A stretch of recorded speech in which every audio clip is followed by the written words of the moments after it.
Sean O'Malley, yeah. I swear I didn't know he had that much money, man. Like, I was watching, the Embedded episode Yeah, 3. he's got a Lambo and shit, This innit? guy, this guy was like, he flew in on a private jet and then he got like Rolls Royce, and I was like, what? He's not even fought anyone big. How's he got this much money? I'm baffled, man. Like, why is he so big? Sponsored through like gaming and stuff like that, because he's very high level gaming. It must be, unless his like clothing pops off or something like that. I don't know, man. But like, I was very surprised at how much money he had. I think it's external, like sponsorships and. When he got injured for a bit, he actually became like a professional gamer, and he was earning some crazy amounts. Oh, really? As well, yeah. So he actually made a better living at the time of gaming than UFC. But yeah, I think it's probably sponsorship deals and stuff like that. But I'm excited for this, man. I feel like Sean O'Malley, it's a bit of a test. Like Munhoz, to be honest with you, is kind of on the downhill. But still. It's better than who he's been fighting before, like that. Mate, if you look at his last few names, I'm looking at him now. He's got Paiva, Chris Matinho, who's been cut from the UFC. He was a painter. Yeah, and Thomas Almeida. I swear he's been cut as well. So like, yeah, it's a big step up. The only one step up he had was against Cheeto, innit? Yeah, Cheeto murked him. And he doesn't even count that as a loss, but like, mate, you lost though, because he stomped on your knee and it blew out. Like it is what it is, isn't it? Yeah.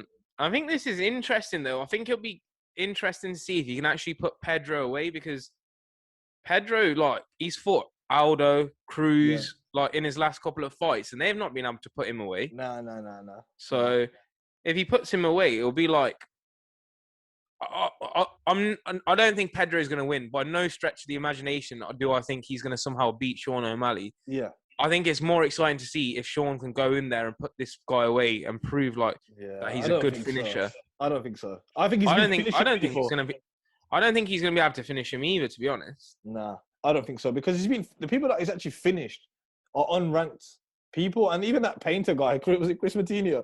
He hung in there till like the last 7 seconds or something. With Sean O'Malley, yeah, I think he's a bit of a Paddy Pimblett, to be honest. Yeah. I don't mean it's not a great thing to say on the podcast, but I just that's your chance of getting into you, Paddy gone. Yeah, no, I just think his ceiling's like. I don't think his ceiling's what people think is his ceiling. I don't think this guy is going to go on and win a bout. Like, he's 27, so he's still got time. But I've not seen like him mix it up really. Like, he's a long-rangey like kickboxer basically. That's all it is, and he's quick. Yeah. But like, what is he going to do when he gets in there with people that are going to grapple him and stuff? Yeah, it's a lot of hype behind him. I would love to see where his ground game's at, though. If someone could really put him on his back and see, because he's supposed to. What level in jiu-jitsu? Is he black? He's brown belt in jiu-jitsu.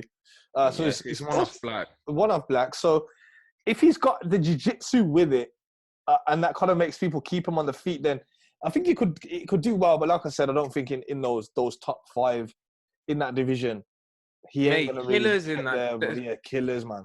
That division is like, I would say, other than lightweight, probably the most stacked division, man. Yeah. And I don't see any reason as to why this guy is better than someone like Corey Sandhagen. What's different? Like, nothing. I think Sandhagen would batter him. It's different levels, I feel like. But because we've only seen him tested once, let's give him the benefit of the doubt that whatever, he's injured, or let's just put it to the side. We ain't really seen. This is a good test. He gets through him. Let's see him in the top 10, and then we can probably make a better sort of judgment on him.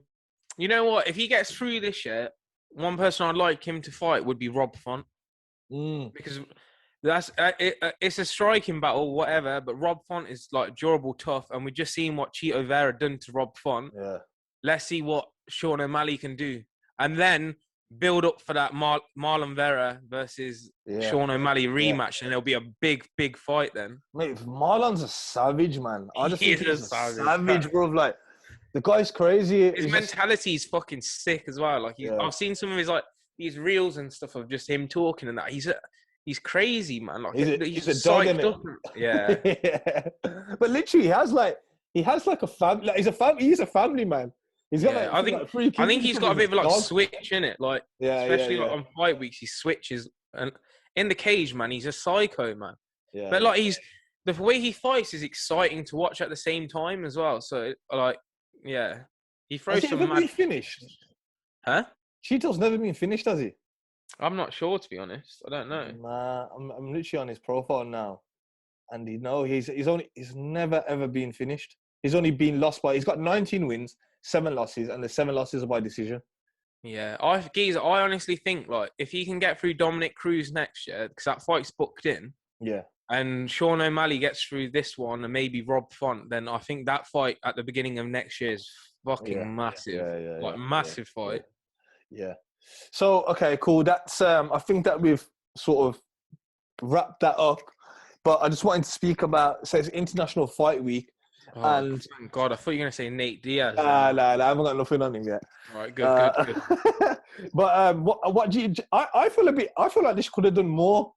I don't know. I feel like I'm not as hyped. Like normally they have some, either like I don't know, some bangers on there, man. I just feel like you think this card is gonna really live up to Fight Week card. I think the only thing I think the Izzy fight's a bit of a shit one, to be honest, because you know, if it's not like a real 50-50 fight, like it's not that exciting, man. Yeah. Like say for example, if there was like, if it was a couple, like say if it was last year or whatever, I think last year did they have Usman versus Covington? I don't know, but that's like a 50-50 example, like 50-50. Like that's a good fight, or like even someone in like the lightweight division contending against Oliveira, that's a 50-50 fight. I feel like this is a bit one-sided, so it's kind of hard to get people excited about it. And I don't feel like they promote Sean Strickland that well, because obviously he's a hard guy to fucking promote. But if people know about like Pereira and like Sean Strickland, then mate, there's some real good fights on this card. Like it's sick. Yeah. No, definitely be tuning in. Lawler's on the card. He always comes to scrap. Fresh off his win against Nick Diaz. So yeah, I'll be watching him as well, seeing how he does. He's always entertaining to fight. But cool. Anything else? No, man, it feels good, though, to be talking about UFC again, man. I feel like all I've been talking about for the last 2 weeks is boxing. So, yeah, man, it feels good to be talking about MMA again, man, and exciting times. I'm looking forward to this card, so we'll do a breakdown of it after the card's happened. I think so. I think if there's a few upsets, and we got to speak about Holloway and all the rest of it. Yeah. I'm excited. Where do they go? Where do they go next? We'll do it next week. Yeah. That's it from me, boy. Peace.